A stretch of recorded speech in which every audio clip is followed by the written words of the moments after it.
क्या एक रेल कर्मचारी बिना टिकट के ट्रेनों में जा सकता है? बहुत सारे लोगों के मन में यह सवाल होता है कि रेलवे में जो भी काम करता है, जो भी रेल कर्मचारी होता है, रेल एम्प्लॉय होता है, उसको टिकट लेने की जरूरत नहीं है। वो पूरे इंडिया में किसी भी ट्रेन में जाके सफर कर सकता है, बैठ सकता है बिना टिकट के।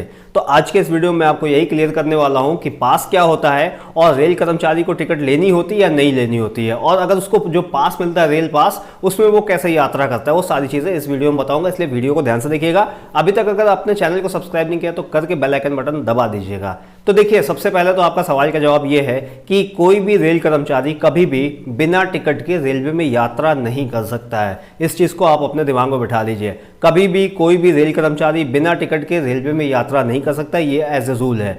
रेल में जाने के लिए कर्मचारी को पास दिया जाता है। अगर वो अपनी छुट्टी में घर जा रहा है तो उसका खुद का पास मिलता है। अगर ऑन ड्यूटी कहीं जा रहा है तो उसको ऑन ड्यूटी पास दी जाती है, लेकिन ड्यूटी पास जिसको कहते हैं, लेकिन उसको पास दिया जाता है। अब आप एक आम जो यात्री होते हैं उनमें और रेल कर्मचारी में क्या फर्क है, मैं ये भी आपको बता देता हूं। जब एक आम आदमी रिजर्वेशन करवाने के लिए स्टेशन पे जाता है तो उसको पैसे देके रिजर्वेशन करवाना पड़ता है, लेकिन जब एक रेल कर्मचारी जाता है रिजर्वेशन करवाने तो उसको पैसे की जगह में पास देना पड़ता है और फ्री में उसका टिकट हो जाता है। तो कुल मिला के टिकट उसके पास होना चाहिए।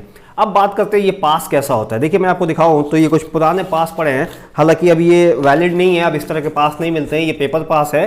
पहले 1-2 साल पहले तक कुछ इसी तरह का पास मिलता था, जिसमें कर्मचारी का नाम, डिजिग्नेशन, डिपार्टमेंट, कहाँ से कहाँ जाना है, क्या क्या ब्रेक जर्नी है, वो सारी डिटेल इसमें लिखी होती थी। और इस पास को लेकर रिजर्वेशन करवाया जाता था और फिर वहाँ पे ट्रेन में यात्रा की जाती थी। लेकिन अब इसको हटा दिया गया है। अब ये डिजिटल हो गया है, यानी कि ऑनलाइन पास अप्लाई करिए और ऑनलाइन पास मिल जाता है। मोबाइल पे मैसेज आ जाता है और वहाँ पे पास नंबर वगैरह मिल जाती है और उससे ऑनलाइन रिजर्वेशन करवाया जा सकता है या फिर काउंटर पर जाकर भी रिजर्वेशन करवाया जा सकता है। तो उस पास में अब थोड़ी सी सख्ती ये है कि बिना टिकट आप नहीं जा सकते। यानी कि अगर आपको पास इशू हुआ है तो उस पास में आपको टिकट करवाना है, फिर जाना है। हालांकि ये रूल पहले भी था, लेकिन पहले ये पेपर मिल जाता था तो लोग इसको जेब में रख लेते थे और लोकल जर्नी जो 100-200 किलोमीटर की होती थी, लोग जेब में रख के इसको बैठ के चले जाते थे। टीटी के पूछने से बोलते थे पास है, और टीटी की भी ये रहमदिली थी या जो भी कह लीजिए, वो टीटी छोड़ दिया करते थे। नहीं तो ऐसा अलाउ नहीं है कि आप सिर्फ इसको लेके जाएं, बल्कि ये मिलता है आपको रिजर्वेशन करवाने के लिए। तो देखिए, अगर आपकी ज्वाइनिंग रेलवे में होती है तो अगले 5 साल तक, ज्वाइनिंग के बाद 5 साल तक आपको सिर्फ एक पास मिलेगा और आपको 4 पीटीओ मिलेंगे। पीटीओ क्या होते हैं? देखिए, पीटीओ में 1/3 का किराया लगता है, 1/3 किराया लगता है। जैसे मान लीजिए कि अगर आपका किराया 900 रुपये, आप कहीं जर्नी कर रहे हैं, उसका किराया 900 रुपये है, तो वहाँ पे आपको 300 रुपये देने पड़ेंगे। हालांकि वो भी अच्छा है, सस्ता है। अगर मान लीजिए कि आपका स्लीपर क्लास में जा रहे हैं और किराया 300 रुपये है, तो आपको 100 रुपये उसमें देना पड़ेगा। वो पीटीओ होता है। पास में आपको बिल्कुल फ्री है, आपको एक पैसे नहीं देने होते हैं। अब बात ये करते हैं कि जो पास मिलता है, तो क्या हम पास में कहीं भी जा सकते हैं? तो बिल्कुल ऐसा नहीं है। पास में, पीटीओ में ऐसा नहीं है कि आप एक बार आपको पास मिल गया तो जहां मर्जी वहां आप चले जाएं। ऐसा बिल्कुल भी नहीं है। जब आप पास लेते हैं तो आपको बताना पड़ता है कि आप कहां से कहां तक जाना चाहते हैं। बस आपको वहीं से वहां जाने और फिर वापस आने के लिए पास मिलता है, जिसको कि एक सेट कहा जाता है। जाना और आना, इन दोनों जर्नी को मिला के एक सेट पास कहलाता है। और ये आपको बताना पड़ता है कि आप कहां जाना चाहते हैं और फिर कब आना चाहते हैं। तो आपको उस रूट का पास मिलता है और आपको फिर उसी रूट पे जा सकते हैं, उसके अलावा और कहीं नहीं जा सकते हैं। इसके अलावा इसमें जब आप पास अप्लाई करते हैं तो इसमें आपको ब्रेक जर्नी वगैरह का भी ऑप्शन दिया जाता है। तो आप उस रास्ते में, रूट में पड़ने वाली कोई जो स्टेशन है, आप चाहें तो वहाँ के ब्रेक जर्नी भर सकते हैं। आपको वहाँ का पास में ब्रेक जर्नी भी आपको दिया जाएगा। तो ये पास की बात हो गई। पास बहुत ही इंपॉर्टेंट चीज़ है रेलवे में, और इसके बिना कोई भी रेल कर्मचारी अपने घर को नहीं जाता है। ये चीज़ आप समझ लीजिए। अगर जो रेल कर्मचारी अपने घर से दूर रहते हैं, जब भी उन्हें घर जाना होता है तो पास इशू करवाते हैं और फिर अपना टिकट करवा के घर जाते हैं। अगर पास नहीं है, पास खत्म हो गया, एक पास जब आप यूज़ कर लेते हैं तो पास खत्म हो जाता है। उसके बाद आप 4 पीटीओ है जिसका इस्तेमाल कर सकते हैं। एक पास या एक पीटीओ की वैलिडिटी कितनी होती है वो भी आप जान लीजिए। अगर आप एक पास है आपके पास या फिर पीटीओ है तो उसकी वैलिडिटी 5 महीने होती है। यानी जब भी आप पास इशू करवाएंगे उस दिन से लेके अगले 5 महीने तक वो पास वैलिड है जर्नी के लिए। जैसे ही 5 महीना खत्म होगा वो पास एक्सपायर हो जाएगा या फिर कह लीजिए कि इनवैलिड हो जाएगा और उसके ऊपर आप जर्नी नहीं कर सकते हैं। और अगर आप जर्नी करते हुए पकड़े गए तो टीटी आपको फाइन करेगा और आपसे पेनल्टी लेगा, पैसे लेगा। तो बिना पास के, बिना टिकट के अगर कोई रेल कर्मचारी ट्रेन में जर्नी करता है तो टीटी उससे पेनल्टी लेगा, उस पर चार्ज लगाएगा, उससे वसूली होगी जैसे एक आम आदमी के साथ होती है और उसकी रसीद कटेगी। इस चीज़ को आप अपने दिमाग में बैठा लीजिए। तो कोई भी रेल कर्मचारी कभी भी बिना पास के, बिना टिकट के कभी भी किसी ट्रेन में जर्नी नहीं कर सकता है। इसके अलावा ऐसा नहीं है कि आपको पास मिल गया तो आप किसी ट्रेन में चले जाएंगे, बिल्कुल नहीं।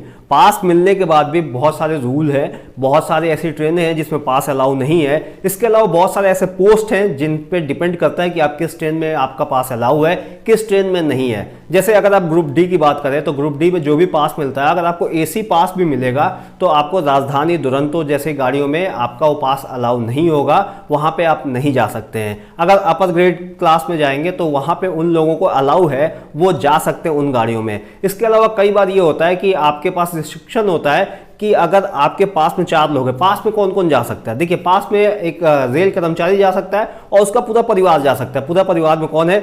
हस्बैंड वाइफ, अगर वाइफ रेल में है तो उसके साथ हस्बैंड जा सकता है, तो हस्बैंड वाइफ और बच्चे, बस इतने लोग ही डिपेंडेंट माने जाते हैं और यही लोग पास में जा सकते हैं। पहले माँ बाप का था लेकिन अब माँ बाप का इसमें से हटा दिया गया है। लेकिन अगर मदर आपकी विडो है तो वो आपके ऊपर डिपेंडेंट है और वो पास में जा सकती है, उनका नाम भी पास में रहेगा। तो इस चीज़ को जान लीजिए। और अगर आपके फादर हैं तो मदर का नहीं मिलेगा, विडो यानी विधवा मदर है तो उनको मिल जाएगा। इसके अलावा अगर आपकी विधवा बहन है या तो इसमें उनको पास अलाउ हो जाएगा, वो डिपेंडेंट में आते हैं। तो इस तरह से जो भी अपने डिपेंडेंट लोग हैं उनको पास मिलता है। तो मान लीजिए कि आपके पास में 5 लोग डिपेंडेंट हैं और आपको एक ऐसी ट्रेन में जर्नी करनी है जिसमें आपका पास पूरी तरह से अलाउ नहीं है। ये कई बार मैंने देखा है कि ऐसा होता है कि अगर आप फला ट्रेन में जाएंगे तो 5 लोग के बजाय सिर्फ आपको 3 सीट मिलेगी, तो आप सिर्फ 3 लोग ही जा सकते हैं।